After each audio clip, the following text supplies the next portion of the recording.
qaar ka mid ah dadweynaha ku nool magaalada Burco ee gobolka Togdheer ayaa maanta si weyn u soo dhaweeyay waxqabadka ay dawladda hoose degmada Burco ka hirgelisay gudaha magaalada Burco. Dadweynahan ku nool magaalada Burco ayaa geesta kale waxa ay soo dhaweeyeen wadooyinka laamiyada ay dawladda hoose ka wado gudaha magaalada Burco, iyadoo sheegeen waxqabadka maayirka degmada Burco uu yahay mid aan madmadow ku jirin. Waana kuwan iyagoo ka hadlaya arrimahaasi. wadooyinka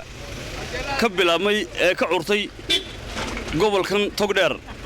maayaradu inuu maanta dhaqaajiyay hawshiisii ugu tala galay inuu dadka reer Togdheer inta badan doonayay inay helaan laamiyo aad u qurux badan oo rogaga inay maanta helaan baan filayaa. maayarkuna xilligiisii ayuu maanta ay noqotay inuu fursadan ka faa'iideysto isaga oo magaaladii aad u qurxinaya.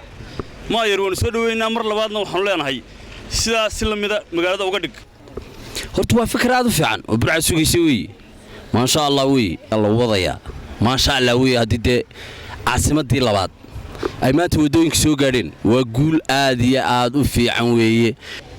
ونسود وين إن اسمها يهور مركز كسعودة قبل كا ما أنت يكبل ما سو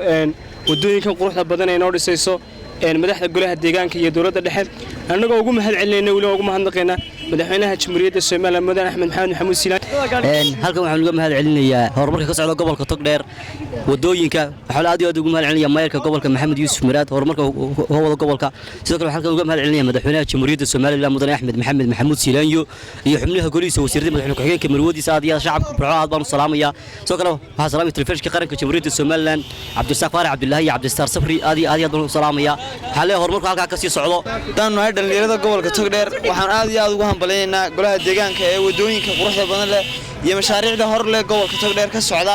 dhawaanayeed markii dawladda hoose degmada Burco ay gudaha magaalada Burco dhigtay laami casri ah kaasi oo guud ahaanba soo jiitay indhaha dadweynaha. maayirka degmada Burco Maxamed Yuusuf Cabdiraxmaan Muraad oo ka hadlayay wadadaasi ayaa la dardaarmay dadweynaha reer Burco, waana kan isagoo ka hadlaya arrimahaasi.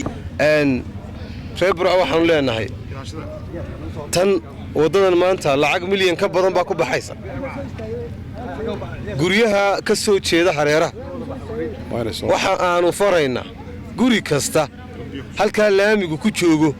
inuu soo gaarsiiyo marmarka soo gaarsiiyo ama sibir soo gaarsiiyo ay ciidaasi